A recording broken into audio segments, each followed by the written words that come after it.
नमस्कार, स्वागत है आपका। न्यूज़ 18 देख रहे हैं आप। मैं हूं आपके साथ ईशा खान। वक्फ संशोधन कानून लागू होने के बाद पश्चिम बंगाल में मुर्शिदाबाद समेत कई जिलों में हिंसा के बाद तनावपूर्ण शांति है।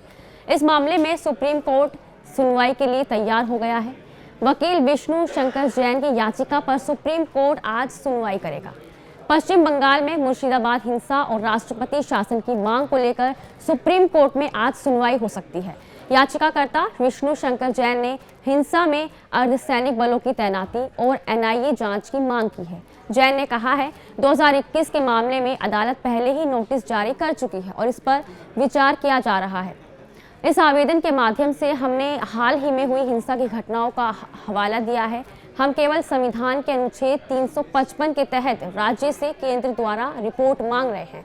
साथ ही हिंसा की गहन जांच के लिए 3 रिटायर्ड जजों की अगुवाई में जांच कमेटी बनी है और फैक्ट फाइंडिंग कमेटी पश्चिम बंगाल भेजी जाए।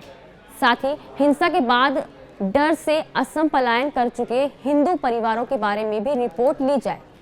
बता दें, मुर्शिदाबाद हिंसा में 3 लोगों की मौत और 18 पुलिसकर्मी घायल हो गए थे। इस मामले में सुप्रीम कोर्ट की जस्टिस BR गवई बेंच आज सुनवाई करेगी।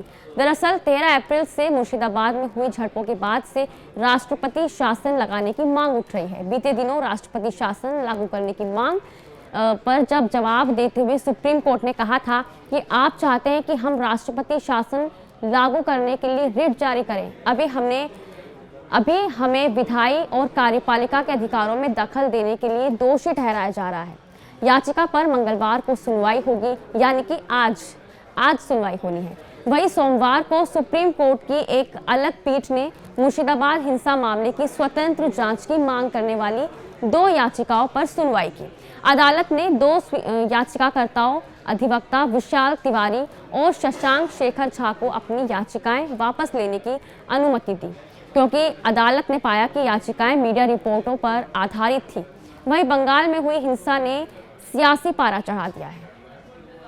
बीजेपी ने ममता बनर्जी सरकार पर वक्फ संशोधन अधिनियम 2025 के खिलाफ विरोध प्रदर्शनों से भड़की हिंसा को अनुमति देने के लिए निशाना साधा। वहीं मुर्शिदाबाद और कुछ पड़ोसी जिलों में स्थिति तनावपूर्ण हो गई। दुकानों को लूट लिया गया और पुलिस पर हमला किया गया। कलकत्ता हाईकोर्ट ने 13 अप्रैल को हिंसा प्रभावित क्षेत्रों में केंद्रीय बलों को तैनात करने का आदेश दिया था। बाद में पुलिस ने कार्रवाई और दावा किया कि उसने आगजनी और हिंसा के सिलसिले में 118 लोगों को गिरफ्तार किया है। बता दें, पश्चिम बंगाल के मुर्शिदाबाद और अन्य हिस्सों में हुई हिंसा के बाद केंद्रीय बलों की तैनाती के मामले में दायर याचिका पर सुप्रीम कोर्ट ने कोई भी आदेश जारी करने से इनकार कर दिया था। सुप्रीम कोर्ट ने इस मामले की सुनवाई करते हुए तंज भी किया और कहा कि आजकल न्यायपालिका पर आरोप लग रहे हैं कि ये सरकार के कामकाज में दखल दे रही है। गौरतलब है कि राज्यपालों पर दिए आदेशों के बाद उपराष्ट्रपति जगदीप धनखड़ सहित भाजपा के कई सांसदों और नेताओं ने न्यायपालिका को निशाना बनाया।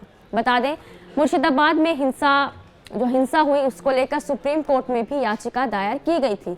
हालांकि सुप्रीम कोर्ट ने सोमवार को इन याचिकाओं पर सुनवाई से इनकार कर दिया था और कोर्ट ने याचिकाकर्ताओं से एक उचित याचिका दाखिल करने को कहा था। सोमवार को सुप्रीम कोर्ट में सुनवाई के दौरान जस्टिस कांत ने कहा कि सुप्रीम कोर्ट अदालत है, भावी पीढ़ी देखेगी। आपको याचिका दायर करते समय या फिर आदेश पारित करते समय सावधान रहना होगा। क्या इन कथनों का होना जरूरी है? सुनवाई के दौरान वकील शशांक शेखर ने कहा, पालघर साधुओं के मामले में मैंने ही याचिका दायर की थी। ये मामला मानवाधिकार के उल्लंघन का है और राज्य में कानून व्यवस्था बहुत खराब है। सुप्रीम कोर्ट ने पूछा, आपको जानकारी कहां से मिली? क्या ये सही है? इस पर वकील ने कहा कि मीडिया रिपोर्ट्स के आधार पर है। वकील शशांक ने यह भी कहा कि वहां लोग सड़कों पर हैं। सुप्रीम कोर्ट ने कहा कि आप बहुत जल्दी में हैं। इस पर वकील ने कहा, मुझे याचिका वापस लेकर संशोधन की मंजूरी दें। इसके बाद सुप्रीम कोर्ट ने मुर्शिदाबाद हिंसा से संबंधित याचिकाओं पर सुनवाई करने से इनकार कर दिया। कोर्ट ने दोनों याचिकाकर्ताओं से एक उचित याचिका दाखिल करने को कहा। कोर्ट ने वकीलों को फटकार लगाई और वकीलों को जिम्मेदारी के साथ उचित याचिकाएं दाखिल करने की सलाह दी। कोर्ट ने बेहतर सामग्री और कथनों के साथ मामला दाखिल करने की स्वतंत्रता दी है और वहीं पर आज सुप्रीम कोर्ट में सुनवाई होनी है। क्या फैसला लिया जाएगा ये देखने वाली बात होगी। तब तक के लिए आप देखते रहिए न्यूज़ 18। नमस्कार।